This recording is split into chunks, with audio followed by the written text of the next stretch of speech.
भैँसी राँगाको विषयमा गफ गरेर यदि 5 वर्ष बिताउने हो भने हामीले गोबर बाहेक केही पनि प्राप्त गर्न सक्दैनौँ। हामी आत्मआलोचना गर्न चाहन्छौँ। हाम्रा दलबाट पनि भएका कमी कमजोरीलाई आत्मआलोचना गर्न चाहन्छौँ र नयाँ राजनीतिक दलका रूपमा हामी एउटा नयाँ अभ्यास लिएर आएका छौँ। हामीले आज बजेटमा कुराकानी गरिरहँदा, राष्ट्रका महत्त्वपूर्ण मुद्दामा कुराकानी गरिरहँदा आम सर्वसाधारणमा संसदबाट गएको सन्देश राम्रो सन्देश गएको छैन। म आफ्नो भागको ब्लेम, आफ्नो भागमा परेको जुन दुःख छ त्यो आफू जिम्मेवार हुन चाहन्छु र आफ्नो राजनीतिक दलका तर्फबाट गत केही दिनहरूमा भएका बहसहरू अलिकति अमर्यादित भएकोमा क्षमा याचना पनि गर्न चाहन्छु। सामान्य सभामुख महोदय, म अब विषयवस्तुमा प्रवेश गर्न चाहन्छु। आगामी आर्थिक वर्ष 80-81 का लागि सरकारले गत 1 महिनामा विनियोजन विधेयकका प्राथमिकता, त्यसपछि नीति तथा कार्यक्रम अनि अहिले बजेट बारेमा बजेट प्रस्तुत गरेको छ। यी कार्यक्रमहरू हेर्दा मनमा एउटा प्रश्न जन्मिएको छ सभामुख महोदय। सरकारले प्रस्तुत गरेको यो विनियोजन विधेयकका प्राथमिकता, नीति तथा कार्यक्रम र बजेट एउटै सरकारले ल्याएर आएको हो कि फरक सरकारको पालामा आएको भन्ने कुरामा म चाहिँ अलिकति दोधारमा परेको छु। किनभने यी कार्यक्रमहरूबीच तालमेल कहीँ कतै भेटिएको छैन। यसबारेमा छुट्टै बहस गरौँला। तर अहिले म बजेटमा केन्द्रित भई केही कुराहरू राख्न चाहन्छु। सामान्य सभामुख महोदय, एउटा उदाहरण मात्र यहाँ प्रस्तुत गर्न चाहन्छु। मान्नुहोस् कुनै एउटा परिवार छ, त्यो परिवारका 4 सदस्यले कमाउँछन्। एकजना सरकारी जागिरे छ भन्ठान्नुहोस्, एकजना कृषि कार्य गर्छ, एउटा खुद्रा पसल चलाउँछ, अर्को एउटा वैदेशिक रोजगारीमा जान्छ। त्यस परिवारको घरमुलीले आउने वर्ष हाम्रो प्रत्येक सदस्यको आम्दानी एउटा 5% भनौँ न, 5%ले बढ्छ भनेर हिसाब देखायो भने कसरी पत्याउने? घरमुलीले हिसाब देखाए जस्तो सबैको आम्दानीको वृद्धि दर एउटै कसरी हुनसक्छ सभामुख महोदय? जस्तै सरकारले दिने पारिश्रमिकको कुरा, त्यसको वृद्धि दर सरकारले निर्धारण गर्छ। व्यापारबाट हुने आम्दानीको त्यसको चाहिँ बजारको व्यवस्थापनले निर्धारण गर्छ। वैदेशिक रोजगारीमा हुने कुरा रोजगारदातामा भर पर्छ, श्रमको माग अनुसार भर पर्छ, ती देशको नीतिले निर्धारण गर्छ। कृषिबाट हुने आम्दानी, उत्पादनको अवस्था, बिक्री मूल्यहरूले निर्धारण गर्छन्। मैले दृष्टान्त दिएको घरमुलीको त्यो 5% को बेसुरा अनुमानको उदाहरण हाम्रो अर्थमन्त्रीज्यूको अनुमानसँग ठ्याक्कै मिल्छ कि भन्ने मलाई लागेको छ। यो बजेटमा माननीय अर्थमन्त्रीज्यूले चालु आर्थिक वर्षको जम्मा राजस्वको संशोधित अनुमानभन्दा आगामी आर्थिक वर्ष चाहिँ 24.37%ले राजस्वको वृद्धि हुने अनुमान गर्नुभएको छ। यो अङ्क याद गर्नुहोला माननीय सदस्यहरू, 24.37। यस बजेटमा माननीय अर्थमन्त्रीज्यूले राजस्वका 90 वटा शीर्षकहरूमध्ये 68 वटा शीर्षकहरूबाट प्राप्त हुने राजस्वको मूल्य दर 24.37% नै हुन्छ भन्ने अनुमान गर्नुभएको छ। साथै राजस्वका मुख्य आधारहरू जस्तै कर, गैर करको दुवैको वृद्धि दर पनि 24.37% अनुमान गर्नुभएको छ। त्यसै गरी करका स्रोतहरूमा आय, मुनाफा तथा पुँजीगत लाभमा लाग्ने कर, वस्तु तथा सेवामा आधारित कर र वैदेशिक व्यापारमा लाग्ने कर सबैको वृद्धि दर 24.37% हुन्छ भन्ने अनुमान गर्नुभएको छ। सामान्य सभामुख महोदय, होलसेलमा गरिएको यस्तो अनुमानबाट यो पुष्टि हुन्छ कि यो बजेटको लेखन एउटा झारा टार्ने काम र एउटा गैर जिम्मेवारी काम भएको अथवा हेलचेक्राइपूर्ण ढङ्गबाट गरिएको हो कि भन्ने आशंका गर्ने प्रशस्त ठाउँहरू रहेको छ। यद्यपि यो रेभेन्यू फोरकास्टरको रूपमा म आफूलाई प्रस्तुत गरिरहेको छैन र यो रेभेन्यू फोरकास्टिङको विज्ञ पनि म होइन। तर यसरी यो कुनै एउटा कम्प्युटरमा एउटा एक्सेल सिटमा चालु आर्थिक वर्षको अङ्क राखेर त्यसमा चाहिँ 24.37% जोडेर राजस्व वृद्धिको अनुमान, यो चाहिँ जो कोहीले पनि गर्न सक्ने म देख्दछु। फेरि पनि म जोड लगाउँछु कि म रेभेन्यू फोरकास्टिङको विज्ञ चाहिँ होइन। यस्तो हचुवाको भरमा अनुमानित बजेट प्रस्तुत गर्नलाई विद्वान अर्थमन्त्री अथवा विद्वान अर्थ मन्त्रालयका उच्च पदस्थ अधिकारीहरूको आवश्यकता पर्दैन भन्नका लागि चाहिँ रेभेन्यू फोरकास्टर हुनु पर्दैन भन्ने मलाई लाग्दछ।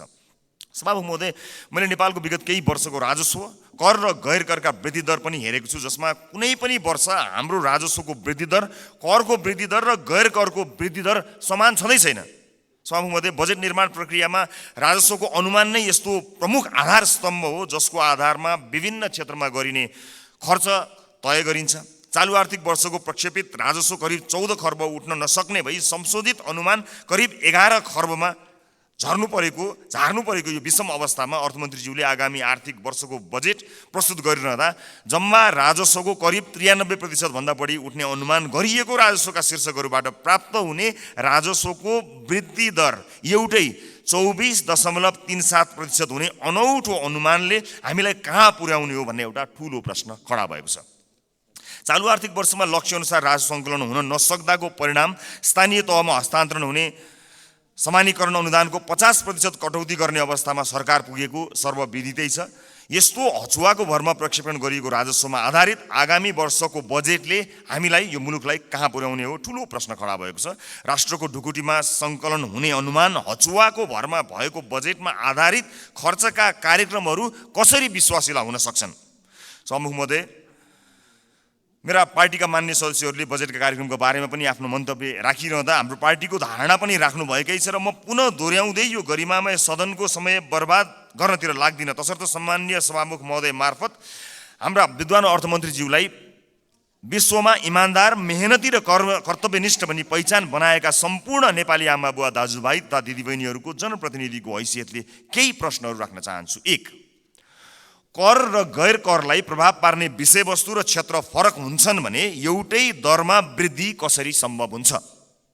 2, कुल राजस्व र कर वृद्धिको दर एउटै कसरी हुन्छ? 3, कुल राजस्व र गैर करको वृद्धि एउटै कसरी हुन्छ? 4, अझै उदेक लाग्दो चाहिँ कर र गैर कर जसको आधार र प्रकृति बिल्कुल भिन्न हुन्छ, यिनीहरूको वृद्धि दर कसरी एउटै हुन्छ? मेरो प्रश्न। 5, करका विभिन्न स्रोतहरूको वृद्धि दर फेरि एउटै कसरी हुन्छ?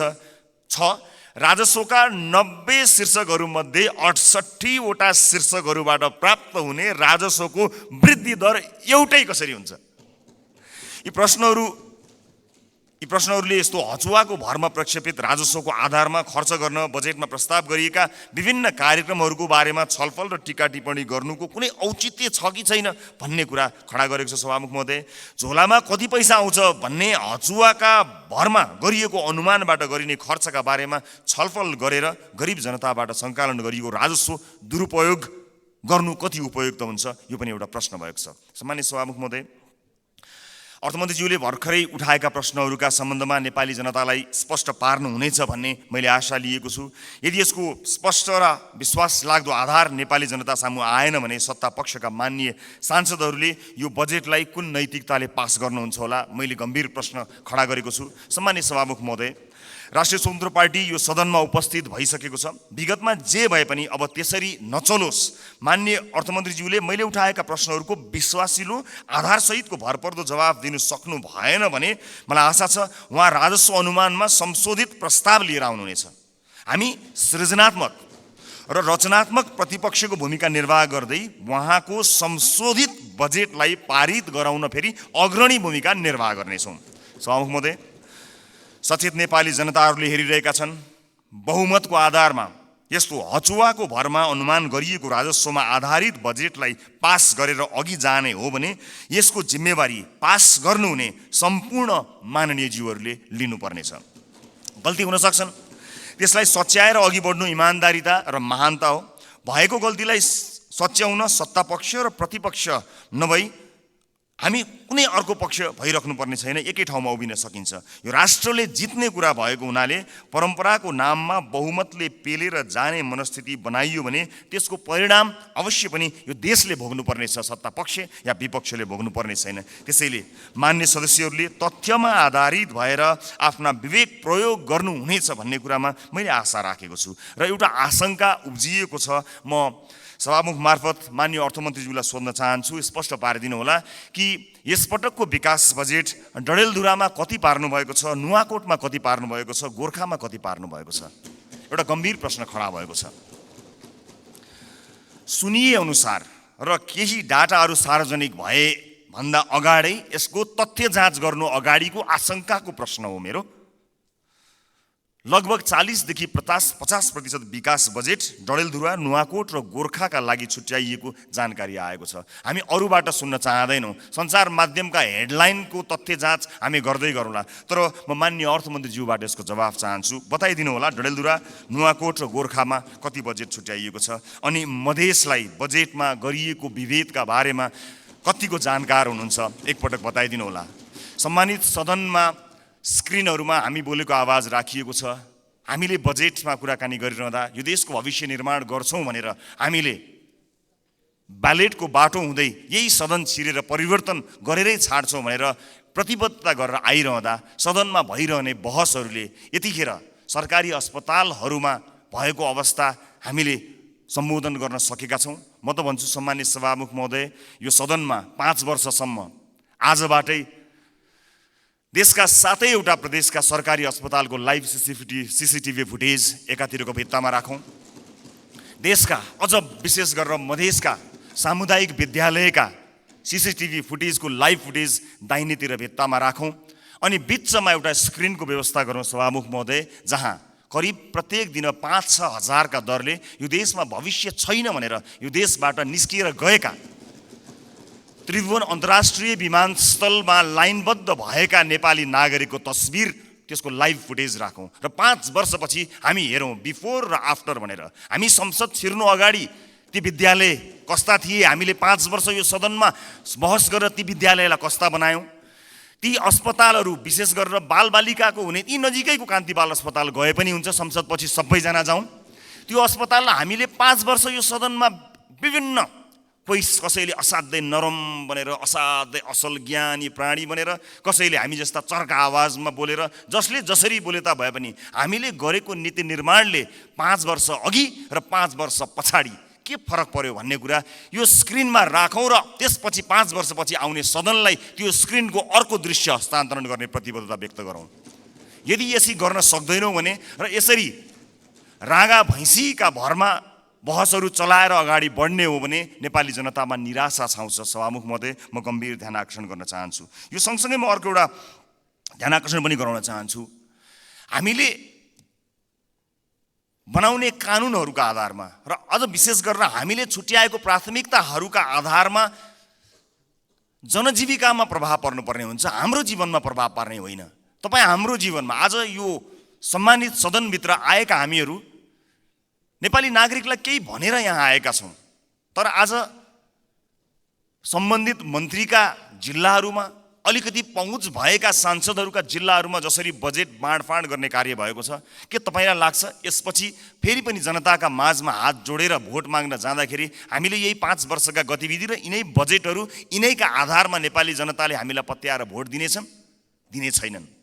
यदि नेपाली जनताले विवेक प्रयोग गरे भने दिने छैनन्। र जुन किसिमको बहस सम्मानित सदनमा केही दिन अगाडि भयो, त्यो बहस यदि निरन्तरता हुने हो भने सम्मान्य सभामुख महोदय मार्फत भन्न चाहन्छु, म चाहिँ नेपाली जनतालाई अनुहार देखाउने हैसियतको रहने छैन। त्यसकारणले यो सदनमा हुने बहस अत्यन्त महत्त्वपूर्ण बनोस्, यहाँ हुने सरसल्लाहहरू महत्त्वपूर्ण बनुन् भन्ने कुराको ध्यान आकर्षण गर्न चाहन्छु र आफ्ना दलका तर्फबाट म यसको प्रतिबद्धता पनि व्यक्त गर्न चाहन्छु। सञ्चार माध्यममा आएका विषयलाई लिएर नै हामी कहिलेकाहीँ सदन अवरुद्ध पनि गर्दा रहेछौँ, त्यसको फ्याक्ट चेक गर्नु पनि महत्त्वपूर्ण हुने रहेछ।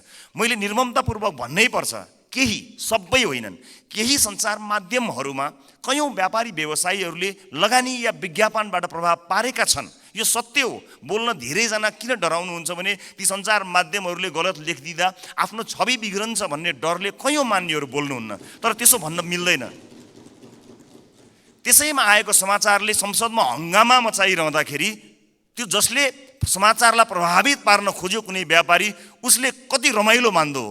यो सदन कुनै एउटा हेडलाइनमा उचालिने ठाउँ होइन, त्यसको वास्तविकता जाँच गर्नुपर्छ, त्यसलाई परख्नुपर्छ अनि त्यसपछि आवश्यक भए मात्र सदन घेरिनुपर्छ, सदनमा हो हल्ला गर्नुपर्छ। यो मैले आफैलाई बढी प्राथमिकता दिएर भनेको, मैले कुनै दललाई भनेको होइन। हाम्रो दल पनि यसमा सहभागी छ। त्यसकारणले हामी केही नयाँ गरौँ भनेर आएका दलहरू हामी पुरानै शैलीमा गयौँ र हामी पनि त्यही रोगमा लाग्यौँ भने मैले अघि भने जस्तै हामीले प्राप्त गर्ने भनेको यी गाई र भैँसीका अथवा भैँसी र रागोका कुराकानी गऱ्यौँ भने अन्त्यमा हामीले प्राप्त गर्ने भनेको त्यो गोबर बाहेक केही पनि होइन। मैले सम्मानित सदनलाई यो कुरा जानकारी गराउनै पर्नेछ।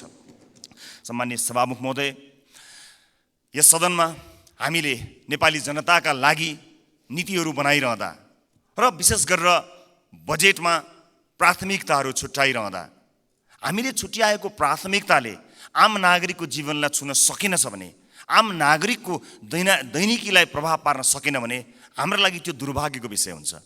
सरकारले विदेशमा रहेका नागरिकका लागि पनि अब भोटिङ राइट्स दिने, विदेशमा रहेका नेपाली नागरिकले पनि भोट हाल्न पाउने अधिकारको सुनिश्चितता गर्ने भनेर भन्यो। तर कहाँ छुट्याउनु भयो अर्थमन्त्रीज्यू बजेट? त्यसका लागि लगत सङ्कलन गर्न जानु पर्ला, निर्वाचन आयोग विदेशमा रहेका नेपालीहरूको बारेमा जानकारी लिन जानुपर्छ। त्यसका लागि कहाँ कतै मैले बजेटमा कतै मैले देखिनँ कि, मलाई क्षमा गर्नुहोला, तर त्यसलाई तपाईँले भन्नलाई त भनिदिनु भयो होला, तर प्राथमिकतामा राख्नु भएन।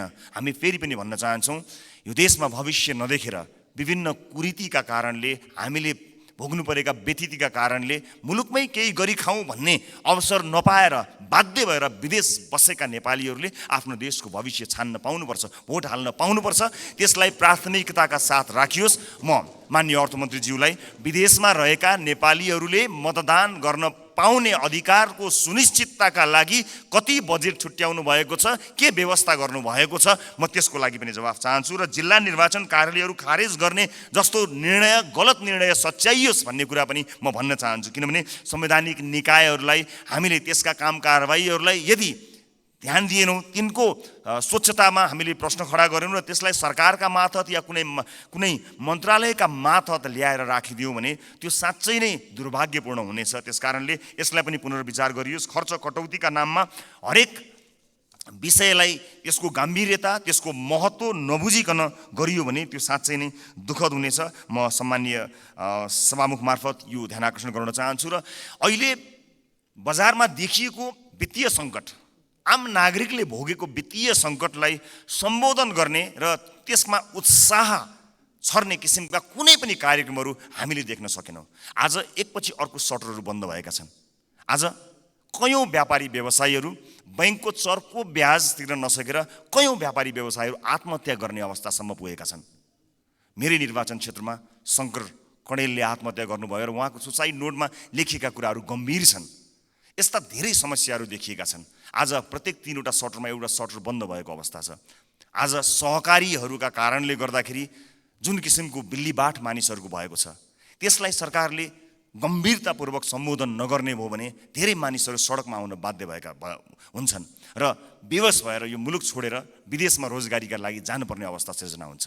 अनि विदेशमा रोजगारीका लागि जानु पर्दाखेरि विदेशमा भएका हाम्रा राजदूतावासहरूको संयन्त्रले लाखौँको सङ्ख्यामा भएका नेपाली नागरिकहरूलाई सम्बोधन गर्नै सक्दैन। यहाँ केही गरौँ भन्दा गर्न पाएका छैनन्। देशै छोडेर जाँदा परदेशमा पनि दुःख पाएर बसेका छन्। मुलुकको समाजको वास्तविक समस्यासँग हाम्रो नीति, हाम्रो बजेट, हाम्रो कार्यक्रम कसरी अलग हुन सक्छ? सभामुख महोदय, समाजको चरित्रभन्दा, समाजले भोगेको पीडाभन्दा हामीले यहाँ गर्ने डिस्कसन, तपाईँ हामीले गर्ने संवाद कसरी फरक हुन सक्छ? सभामुख महोदय, समाजले भोगेको पीडालाई मलम लगाउन नसक्ने गरी हामीले गर्ने संवादको के अर्थ हुन्छ? सभामुख महोदय, त्यसकारणले म विनम्रतापूर्वक अनुरोध गर्न चाहन्छु सभामुख महोदय मार्फत कि नेपाली जनताको पीडालाई, नेपाली जनताले आज भोगेका समस्याहरूलाई, त्यसलाई महसुस गरेर, त्यसलाई लिपिबद्ध गरेर हामीले बजेटमा ध्यान दिनुपर्छ। र अन्त्यमा आगामी वर्षका लागि हामीले यसो गर्न सक्छौँ कि सानो एउटा सुझावसहित म बिदा माग्छु। बजेट बन्नुभन्दा 4-5 महिना अगाडि हरेक राजनीतिक दलका अझ विषयविज्ञहरू छन् भने उनीहरूलाई सहभागी गराएर प्राथमिकताका क्षेत्रहरू छुट्याउँ। कुनै पनि राजनीतिक दलले भोट माग्दाखेरि शिक्षा गुणस्तरीय र स्वास्थ्य आम नागरिकको पहुँचमा भनेर हामीले भोट मागेका हौँ नि। हाम्रो घोषणापत्रमा, हाम्रा वाचापत्रमा बाकाइदा लेखिएको छ नि। नेपालको संविधानले पनि त्यो अधिकारलाई सुरक्षित गरेको छ नि। भनेपछि के सत्ता पक्ष के विपक्ष कसैको विमति होला र? हामीले कस्तो शिक्षा नीति बनाउने? आउनुहोस् सबै राजनीतिक दलका साथीहरू एक ठाउँमा उभियौँ र एउटा साझा शिक्षा नीति सरकारलाई हामीले रेकमेन्ड गरौँ। किनकि तपाईँले भोट माग्दा पनि नेपाली जनतालाई राम्रो शिक्षा दिन्छु भन्नुभएको हो, मैले भोट माग्दा पनि नेपाली जनतालाई राम्रो शिक्षा दिन्छु भनेको हुँ। अनि यहाँ राजनीति कसरी भयो? तपाईँको जिल्लाका बाटोहरूमा भोट हालेपछि अब तपाईँ या कुनै नेताको जिल्ला अथवा गाउँठाउँमा बाटो पुर्याएर भोट माग्ने दिनको त अब अन्त्य गर्नुपर्छ हजुर। सिङ्गो देशलाई हेर्नुपर्छ। अब त त्यसरी चल्दैन बाँडेर। यो नागरिकको स्वास्थ्यका लागि आवश्यक पर्ने हेल्थ केयर बिल कस्तो हुनुपर्छ? सबै राजनीतिक दलका 101 छानेर एक ठाउँमा बसौँ बजेट बन्नुभन्दा करिब 4-5 महिना अगाडि र हामी साझा अवधारणा बनाऊ र त्यसमा एउटा कमन कमिटमेन्ट गरौँ। त्यसलाई सरकारको शिक्षा नीति बनाऊ। कोही विपक्षमा हुने छैनन्, किनकि सबैको अपनत्व हुनेछ। त्यसै गरी स्वास्थ्यका विषयमा कुराकानी गरौँ, अफोर्डेबल हेल्थ केयरका बारेमा हामी कुराकानी गरौँ र सबै दलका माननीयहरू अझ विषय विज्ञहरूलाई राखेर र आवश्यक परे नागरिक समाजबाट पनि विषयमा विज्ञता हासिल गरेका मानिसहरूलाई ल्याएर यो देशको स्वास्थ्य नीति कस्तो हुन्छ भन्ने कुरामा बहस गरौँ, 5 महिना अगाडि बहस गरौँ र त्यस बहसबाट निस्किएको निष्कर्ष, चाहे त्यो मुखमा त्यो निष्कर्ष निस्किएको भोलिपल्ट सरकार ढलोस्, जसुकैको सरकार बनोस्, सत्ता पक्ष प्रतिपक्ष बनोस्, प्रतिपक्ष सत्ता पक्ष बनोस्, तर त्यो नीति फेल हुनु भएन।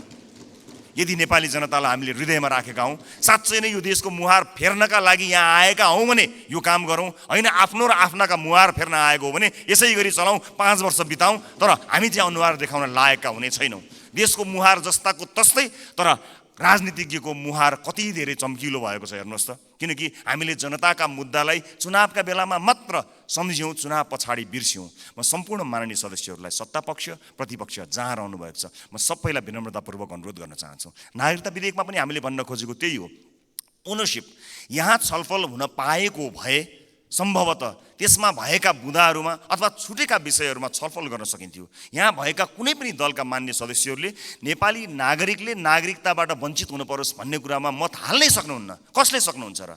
विमति कसैको पनि हुने छैनन्। तर सबैले अपनत्व महसुस गरी सही ढङ्ग र सही बाटोमा आएको भए अहिले सम्भवतः सम्मानित अदालतमा गएर त्यो अड्किने थिएन। अनि त्यसको दोष केही दलहरूले लिनु परेको छ, वास्तवमा होइन। नेपाली नागरिकले नागरिकता प्राप्त गर्नुपर्छ भन्ने कुराको विरोधमा, त्यसको विपक्षमा कोही पनि नेपाली हुनै सक्दैन। तर त्यसभित्रको अन्तर्वस्तुमा पछिसम्मलाई सोचेर संवेदनशील विषयहरूमा यो सदन जहाँ नयाँ माननीयहरू र नयाँ राजनीतिक दलका रूपमा हामी पनि आएका छौँ, हामी पनि यसमा सहभागी हुन चाहन्छौँ अनि हामी पनि यो छलफलमा सहभागी हुन चाहन्छौँ, अन्तर्वस्तुमा कुराकानी गर्न चाहन्छौँ र त्यो विधेयकले छुटाएका तर महत्त्वपूर्ण विषयमा हामी योगदान दिन चाहन्छौँ र इतिहासलाई त्यो दस्तावेजमा हामी पनि सही साक्षी हौँ भनेर भन्न चाहन्छौँ। हामी पक्षमा छौँ। हामी जन्मसिद्ध नेपाली नागरिकहरूले नागरिकता पाउनुपर्छ भन्ने कुराको पक्षमा छौँ। हामी सम्पूर्ण योग्य नेपाली नागरिकहरूले नागरिकता पाउनुपर्छ भन्ने कुराको पक्षमा छौँ। हामी त्यो बहसमा सहभागी हुन चाहन्छौँ र पछिसम्म यो मुलुकलाई हित हुने विषयमा सहभागी मात्र हुन चाहन्छौँ। सम्मानित सदनमा आज मैले यति कुराहरू राखेँ। मलाई विश्वास छ हामीले गरेका बहसहरू केवल बहसका लागि होइनन्। हामीले भनेका यी शब्दहरू, हामीले प्रकट गरेका हाम्रा धारणाहरू केवल यतिकै एउटा धारणा राख्नलाई गरिएका विषयवस्तु होइनन्।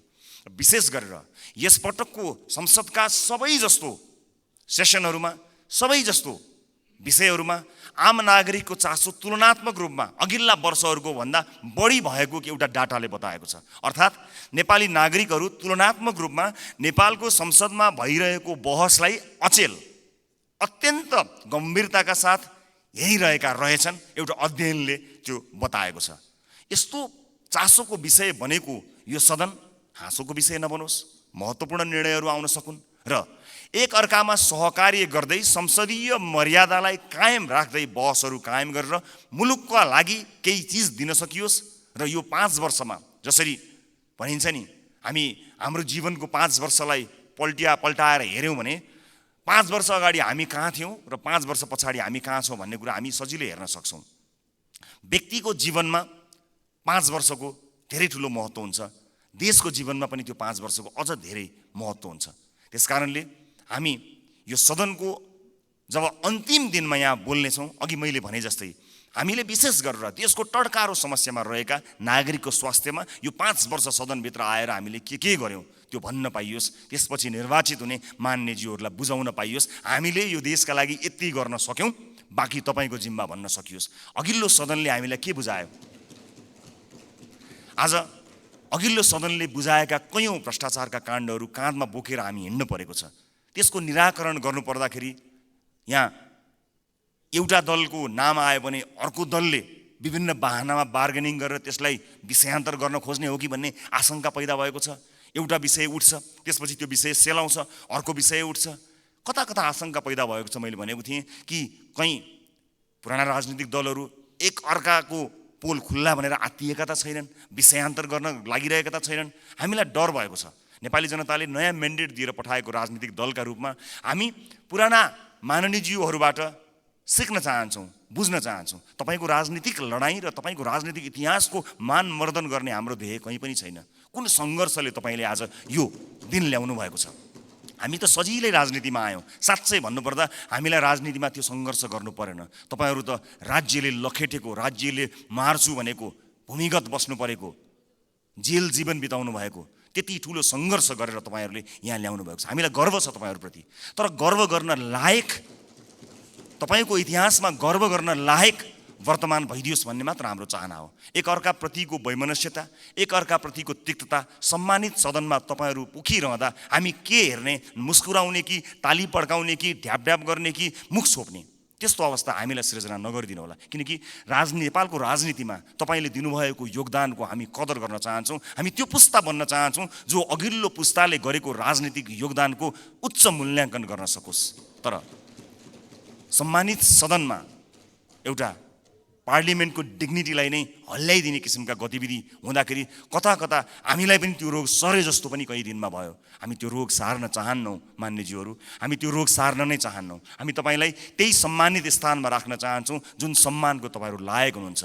हामी नयाँ पुस्ताका राजनीतिज्ञहरूलाई तपाईँहरूले एउटा यस्तो संस्कारको विकास गरिदिनुहोस्, एउटा यस्तो संस्कार दिनुहोस् ताकि हामी भोलि पनि गर्व गर्न सकौँ कि हामीले यो तपाईँबाट सिकेका हौँ। हामीले नेपाली कङ्ग्रेसबाट सिक्यौँ, हामीले नेकपा एमालेबाट सिक्यौँ, हामीले नेकपा माओवादीबाट सिक्यौँ भनेर हामीले भन्न सकौँ, मधेसवादी दलहरूबाट सिक्यौँ, जसपाबाट सिक्यौँ भन्न सकौँ, हामीले नेताहरूको नाम लिएर भन्न सकौँ यी नेताहरूबाट हामीले सिकेको हो नि भन्न सकौँ। तर हामीले, माफ गर्नु होला, म क्षमा चाहन्छु, पछिल्ला केही गतिविधिहरूलाई हेर्दा हामीले चाहिँ उल्टो कुरा सिक्छौँ कि हामीलाई पो त्यो रोग सर्छ कि भन्ने डर पैदा भएको छ। म सभामुख मार्फत सम्मानित सदनलाई यति भन्न चाहन्छु कि नीति कार्यक्रमहरू बन्दा, कानुनहरू बन्दा र बजेटहरू बन्दा नेपाली जनतालाई मूलधारमा राखियोस्, देशको वर्तमान समस्यालाई मूलधारमा राखियोस्। वैदेशिक रोजगारीले गाँजेको यो देश यसका मूल समस्याहरूलाई मध्यनजर नराखिकन त्यसलाई नजरअन्दाज गरेर आँखा चिम्लिएर कहीँ पनि पुग्न सकिँदैन। त्यसकारणले नागरिकको स्वास्थ्य, नागरिकको शिक्षा र सामाजिक न्यायका पक्षमा उभिन सक्ने बनोस् बजेट, यही भन्न चाहन्छु। र म जाँदै सभामुख महोदय, मैले अघि एउटै दर रेट भएको यो डकुमेन्ट म शीर्ष नेताहरूलाई म उपलब्ध गराउन चाहन्छु। यसले देखाउनेछ 24.37% जुन मैले डाटा प्रस्तुत गरेँ त्यो म अझ स्पष्ट हुने गरी एक-एकवटा प्रमुख राजनीतिक दल र अर्थमन्त्रीज्यूलाई जाँदै हस्तान्तरण गर्नेछु। हस्, धन्यवाद, नमस्कार।